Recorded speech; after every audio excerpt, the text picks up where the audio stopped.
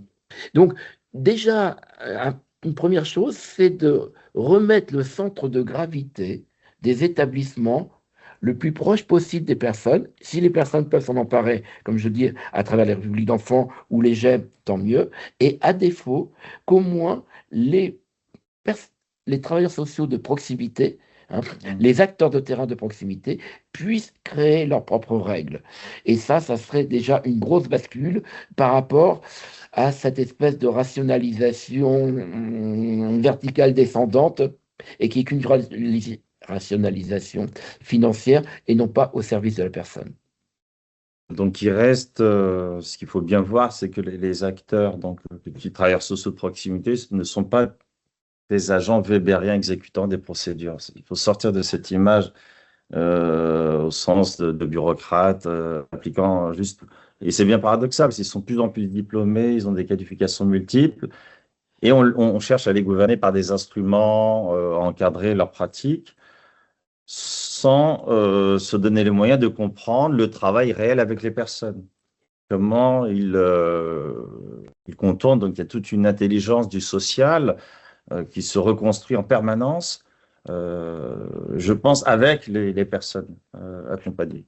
C'est-à-dire que sa façon de s'émanciper de ces situations figées, elles se font avec et par les personnes. Donc, c'est une autre façon de penser et de dépasser ce qu'on dit l'expertise sur autrui. Parce que c'est un travail humain de socialisation qui se fait avec la personne. C'est l'expertise d'autrui sur lui-même qui est très intéressante. Après ça, comment on la reçoit et comment dans le dialogue on essaye d'en faire quelque chose, ça oui, effectivement. Mais partons vraiment du discours de la personne et pas du discours sur la personne. Joanie Sala, est-ce que vous pouvez ajouter un complément sur cette question de lorsque vous avez eu cette proposition de séminaire, le travail utopie, enfin l'utopie dans le travail social par rapport à votre objet de recherche et votre expérience professionnelle, comment vous avez compris l'intérêt de proposer un autre regard professionnel Pour moi, c'est sûr qu'en étant rattachée à la chambre mortuaire, je suis forcément exclue. Pas forcément disponible pour les réunions avec mes consoeurs, enfin, mes consoeurs assistantes sociales, parce que j'ai d'autres contraintes qui sont liées à l'élargissement de mes missions. Donc, déjà de ce fait, je me retrouve un petit peu exclue. Ensuite, par rapport à l'utopie, là, on est en train de toucher un thème qui traite de la dignité des personnes. Donc, c'est le minimum d'avoir une utopie. D'avoir une approche utopique, c'est le minimum. C'est le minimum de rêver à mieux et à construire, voire reconstruire. Tout à fait. Donner une reconnaissance. Donner une reconnaissance à moi, ce que je veux par rapport à mon thème, c'est qu'il soit connu et qu'on puisse en décider de trouver des politiques publiques ou améliorer le partenariat, que ce soit avec les pompes funèbres ou avec les collectivités territoriales ou avec les hôpitaux. Voilà, moi, mon objectif, c'est ça, c'est vraiment donner de la visibilité à cette problématique et c'est ça mon utopie. Donc, malgré et au-delà de ces rapports sociaux d'oppression que vous avez cités. Oui, malgré tout, mais de toute manière, il y a quand même les organes de régulation, les organismes de régulation qui sont là pour nous rappeler à l'ordre. Attention, le corps est resté trop longtemps en chambre mortuaire, attention, voilà. Comme on ne sait jamais quand est-ce qu'ils vont faire une audite, c'est sûr que c'est assez aléatoire. Dans cela, il y a des pratiques voilà, de résistance ou je dirais vous cherchez à recréer un espace de reconnaissance de votre vision du travail social. C'est bien là le problème Par rapport aux espaces, de décision. oui, aux espaces de décision et d'échange. Il y a parfois, je suis à une autre réunion et il y a une autre réunion sur le service social. Alors que là, je suis en interne avec la chambre mortuaire. Et dans ce cas-là, j'ai pas accès à la même information que mes consoeurs travailleuses sociales. Voilà, j'ai accès au compte rendu, Mmh. mais le discours, déjà, on vient pas forcément me le répéter, et c'est moi qui vais le chercher. Donc c'est vraiment, je me rajoute une charge d'être à la page en ce qui concerne ce qui se passe, les situations sociales préoccupantes à l'hôpital, celles qui nécessitent une approche à plusieurs pour pouvoir prendre du recul. Et, donc, c'est de mon fait. Il y a une part de bénévolat, il y a une part de don de soi, un peu une mission sacerdotale. Voilà. Est-ce qu'il n'y aurait pas ça aussi enfin, dans l'organisation de travail, des choses Alors, moi, j'ai été amenée. Inventer, déployer, parce que il y a des choses à inventer. pas du sacerdoce, parce que Ouais. pas justement à mettre ça en du travail et Bah, c'est l'objet de que ce soit effectivement pris en compte. Oui. Les choses changent dans le traitement. Bah, c'est pour ça qu'il faut dénoncer. Oui. Donc, c'est aussi ça l'objet de ma recherche. Il faut être dans une réflexivité en fait permanente. C'est bien ça. On a une question de Nadia Thibault. Allez-y, ouvrez votre micro. On vous donne la parole. Oui. Bonjour tout le monde. Je voudrais juste partager avec vous une expérience en tant qu'éducatrice spécialisée, puis chef de service dans un centre d'hébergement d'urgence auprès des personnes isolées en situation de rue. En fait, on avait intégré, c'est juste partagé, hein, ce que on avait mis en place avec l'équipe. C'est que, en fait, dès l'admission, dès que les personnes s'installent en CHU, on faisait signer avec les personnes, en cas de décès, en cas de maladie, comment ils voulaient éventuellement, dans leur dossier, on l'intègre de façon à ce qu'ils nous disent comment ils veulent, par exemple, parce qu'on est confronté avec les publics à la rue, à la mort de manière assez brutale, avec les maladies, surtout au moment quand ils rentrent en hébergement. Et il se pose, et puis il y a la maladie qui commence à faire surface. Et en fait, ils nous donnaient des consignes, des sortes de consignes. Ils consentent à faire comment ils veulent, est-ce qu'ils veulent se soigner, est-ce qu'ils veulent plus se soigner, à quel moment ils refusent. On essaie de chercher le consentement et on a été jusqu'à réfléchir autour de comment ils veulent finir leur vie. Est-ce qu'ils veulent être enterrés au pays, est-ce qu'ils veulent être enterrés ou incinérés, etc., etc. Et donc, on avait instauré une sorte de rituel parce qu'il y a les personnes qui décèdent, mais il y a les personnes qui restent, surtout dans les hébergements. Et puis, ça leur renvoie aussi la mort et la façon dont leur colocataire, comment il finit sa vie, ça a un impact même sur les résidents et sur les équipes qui sont sur place parce que à quoi sert cet accompagnement si on ne va pas jusqu'au bout de notre accompagnement? Et nous, ce qu'on avait mis en place, c'est par exemple la chambre, elle reste fermée pendant un petit moment. On fait un rituel en fonction de la personne, comme on la connaissait, etc. Et on donnait des consignes précises au moment de l'enterrement, si la personne elle avait décidé d'être enterrée. Et on essaie d'être au plus proche de la réalité de la personne quand elle décède. Voilà, j'ai eu de la chance d'être dans une association, on avait un soutien financier pour pouvoir mener cette expérience de la vie et de l'accompagnement jusqu'au bout. Voilà, c'était juste un partage d'expérience. Donc, il y a des choses qui se font, même si avec tout ce que Madame a expliqué, ce que faisait le travail social aussi, c'est, par exemple, on allait découvrir les corps, hein, on accompagnait les corps, on cherchait les personnes accompagnées qui parlent la même langue, si elle veut lire un passage pour les protestants, pour les orthodoxes, pour les musulmans, pour les non-musulmans, et on essaie d'être au plus proche de la personne, de ses besoins. Et quand on revient sur la structure, on fait un repas et on essaie de boucler la boucle avec la personne accompagnée. Voilà, je ne sais pas si ça peut, Très bien, si ça merci peut aider. beaucoup. De ce rien. témoignage du terrain et cette expérience. C'est beaucoup, Nadia. C'est peut-être un commentaire, peut-être. Mais oui, c'est Quoi, c'est de la prise d'initiative ça fait sens. professionnelle, hein. Oui.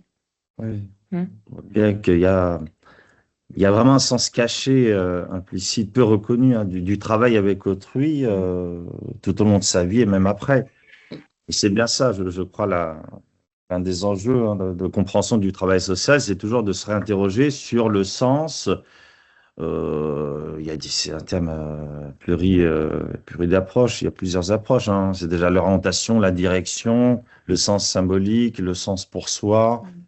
Comment je me réalise dans le travail social, je pense. Est-ce qu'il y a d'autres remarques, d'autres questions? En vous écoutant, moi j'ai fait mon mémoire d'éthique sur la mort des gens du voyage à l'hôpital, qui est encore quelque chose. Voilà. Et donc, dans ce cadre-là, et en plus, j'ai mené des formations au sein de la PHP autour de cette question-là. Et en fait, avec certaines équipes hospitalières, il y a eu des choses hors la loi, à savoir de sortir, comment dire, les corps d'une manière, comment dire, clandestine, par les réserves, par les couloirs souterrains de certains hôpitaux, pour permettre aux familles voyageuses de récupérer les corps et pour être en accord avec la dimension culturelle de ces communautés, où il n'est pas question de mourir, enfin de rester mort, si on peut appeler ça comme ça, à l'hôpital.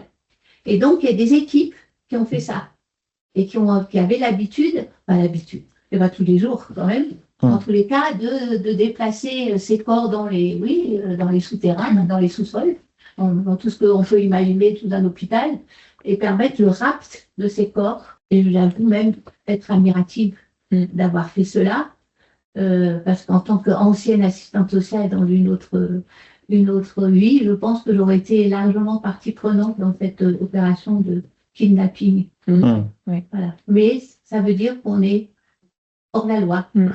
C'est comme à une époque, pendant longtemps, pendant 10 ans, j'ai falsifié les dossiers d'enfants sans papier pour qu'ils aient une aide à la restauration. Et j'étais toujours hors la loi.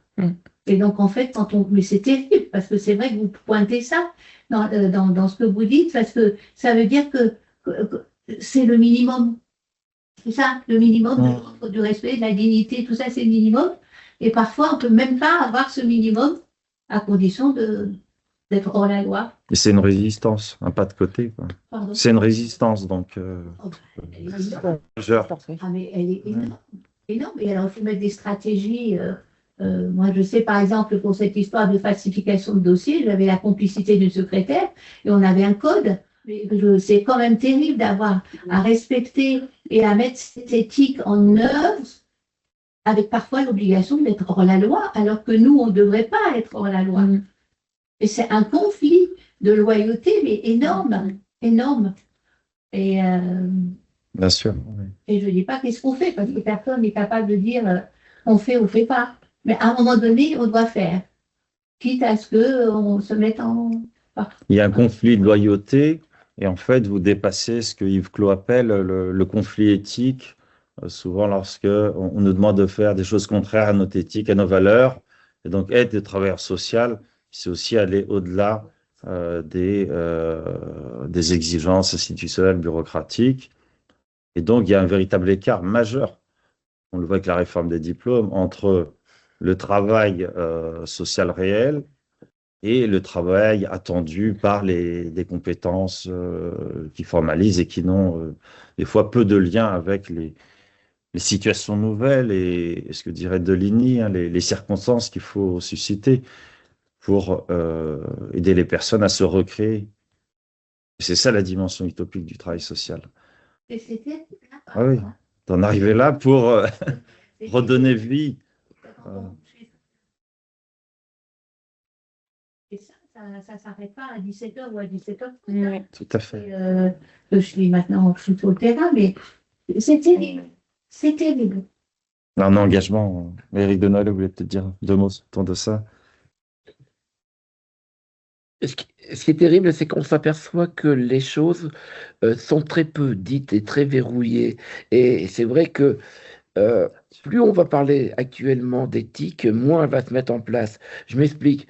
Vous voyez maintenant des profusions de comités d'éthique dans les établissements, et même le collectif a été invité à un moment donné à y participer. Puis quand on avait un peu trop parlé, hein, ça avait été fermé par le directeur.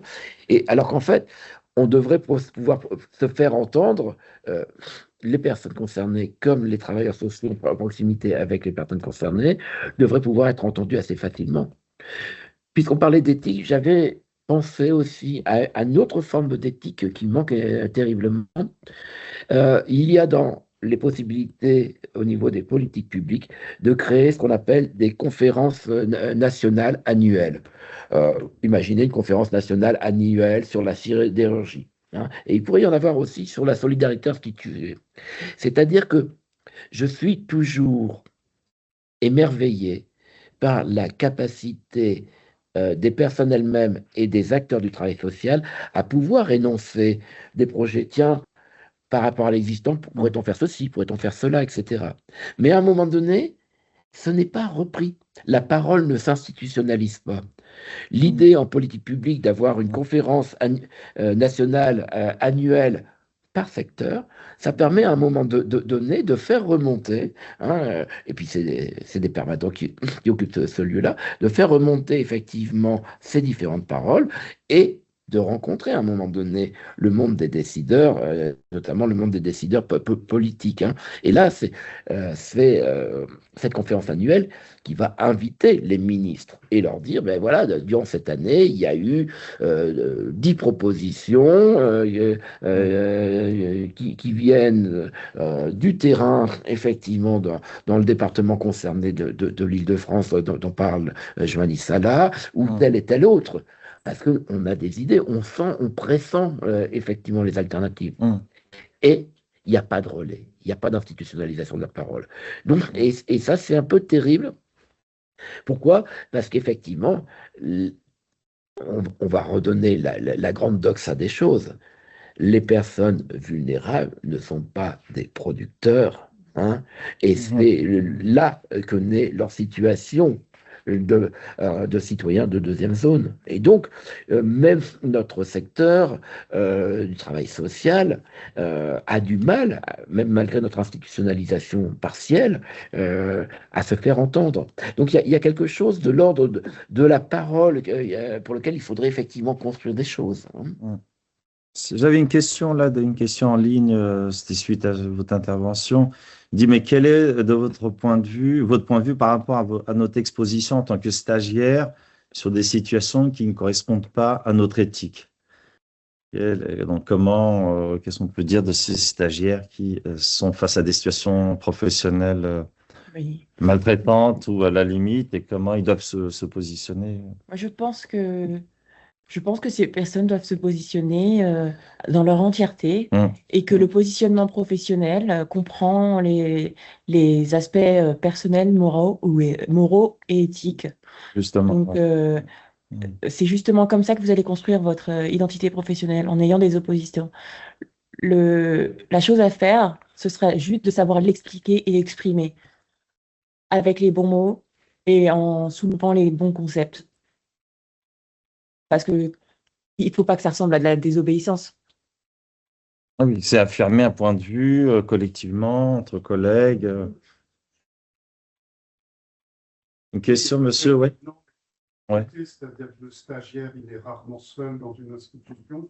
Donc, pour pas qu'il soit affaibli ou qu'il s'expose, il peut se tourner vers son tuteur. Et s'il manque de confiance ou de relationnel avec lui, il y a toujours un autre professionnel, a priori, avec qui on développe une relation de confiance. Et au moins, peut-être en parler à quelqu'un qui est dans l'institution. Après, comme une réunion, oui, il est toujours important d'être citoyen, que ce soit en famille, en réunion, stagiaire ou professionnel, d'essayer de s'affirmer et d'affirmer ses points de vue. Et ça, moi, professionnel, je vois qu'on est tous diplômés dans une équipe et combien on se sent seul parfois quand on veut défendre un point de vue ou une situation. Donc, oui, qui ne reste pas seul et qui trouve des alliances. Dans notre accompagnement des potentiels lanceurs d'alerte, on a repris une méthode qui s'appelle la Kollegialberatung, c'est-à-dire une méthode allemande de résolution collégiale. On propose aux potentiels lanceurs d'alerte qui sont isolés dans son établissement de rencontrer 3 personnes, un psychologue, moi-même un peu plus orienté sur les questions institutionnelles, et une personne paire.